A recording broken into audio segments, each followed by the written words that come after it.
que des bons souvenirs avec mes tuteurs. C'est des gens qui prennent toujours le temps pour m'expliquer. Le midi, il me renseigne toujours. Et sinon, les fois que j'ai eu, en fait, on y allait tranquillement. Je lui ai demandé, il m'a réexpliqué, il m'a même créé des pannes que je devais résoudre moi-même. Il m'avait posé des questions sur des schémas électriques, que je me suis bien débrouillé en ressortant avec un bac électrotechnique. Un bon tuteur qui donne envie de faire ce qu'il fait, qui soit à l'écoute, qui nous apprenne des choses, que quand on rentre chez nous, on soit intéressé et qu'on se pose encore des questions, et qui répondent à toutes nos questions. Par exemple, sur des pannes, il fait la panne, après il refait la même panne, il me laisse faire la panne. Après avoir terminé cette panne, il prend le temps de m'expliquer, comme à l'école.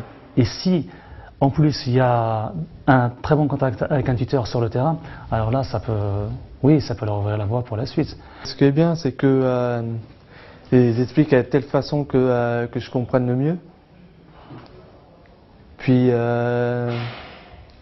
bon, des fois, les petits inconvénients, c'est que des fois, on peut quitter très tard, mais c'est pas forcément gênant.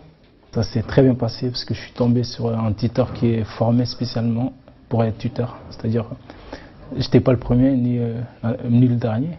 Il avait eu beaucoup de stagiaires, mais par contre, il m'a dit que pour moi, c'était un cas exceptionnel. Parce que vu que je m'intéressais beaucoup à ce métier, donc je connaissais plein de trucs déjà. Donc pour lui, c'était facile. Cette personne, ce stagiaire, je le vois travailler avec moi. Donc à partir du moment où on entend cette phrase-là, c'est positif, hein. Donc ça peut être que bénéfique pour lui. Je suis responsable de la formation. J'ai eu au téléphone tous les responsables, je dirais, lors de cette première période de stage. Chaque personne était content, hein. J'ai eu que des bons retours, que des bons échos sur tous les stagiaires. Ils étaient tous demandeurs, ils posaient énormément de questions, beaucoup d'intérêt. Donc au niveau de l'évaluation, il n'y aura aucun problème, hein. J'ai tourné avec les mêmes tuteurs pendant 6 semaines sur le même secteur, Paris 12-13. On faisait des dépannages, des visites, on vérifiait les ascenseurs. Ça s'est passé nickel. J'ai débloqué des gens. Il m'a expliqué la procédure, je l'ai faite avec lui. On a fait toute la procédure, rassurer les gens, voir à quel étage ils sont d'abord, aller en machinerie, éteindre la puissance, après desserrer le frein, toute la procédure. C'était bien, j'ai bien aimé. Il a fait un programme donc, que je suis censé connaître avant la fin de ma période et avant la deuxième période. C'est-à-dire connaître les minimums, les bases de l'ascenseur, la communication dans la boîte et entre nous et les clients, c'est-à-dire les propriétaires des ascenseurs. Ça, c'est un point très très important dans ce domaine, qu'on est obligé de connaître. Et il m'expliquait les choses. Il y avait un truc que je ne comprenais pas, il m'expliquait, il me laissait des fois carrément me laisser chercher la panne. Il me laissait chercher, et après il me disait voilà, t'as trouvé, t'as pas trouvé, quand c'est un truc comme ça, il faut regarder ça.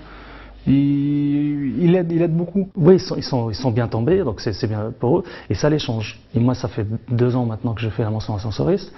Je retrouve d'autres élèves que ceux que j'ai eu en septembre. Parce qu'on les a 4 semaines en septembre, et après ils le partent. Il y a une grosse part des tuteurs qui les confortent dans l'idée que c'est le métier de l'avenir, il est bien pour eux, et puis c'est vrai que je retrouve d'autres élèves après le stage. Il me parlait beaucoup de sécurité, parce qu'il me dit dans les grosses boîtes, il faut faire gaffe, quoi. Ils fournissent tout ce qui est sécurité, alors il faut suivre leurs règles. Et puis il me dit c'est un monde où il y a des travails. Il y en aura toujours des travaux, quoi. Il y a des travaux.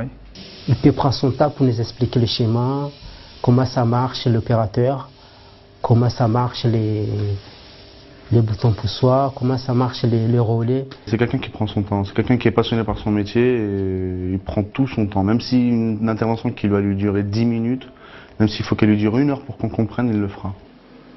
Il est vraiment passionné, il est toujours derrière nous. Même quand il ne travaille pas, il nous laisse son numéro de téléphone pour voir s'il y a un problème.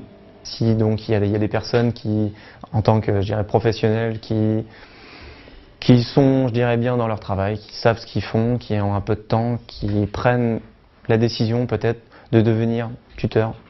Bon, je pense que c'est un métier qui est supplémentaire, c'est un supplément je dirais de son travail, mais c'est des choses qui peuvent être bénéfique pour tout le monde. Voilà. Je dirais faire profiter de son savoir à quiconque ne peut être que bénéfique. Le plus beau métier du monde.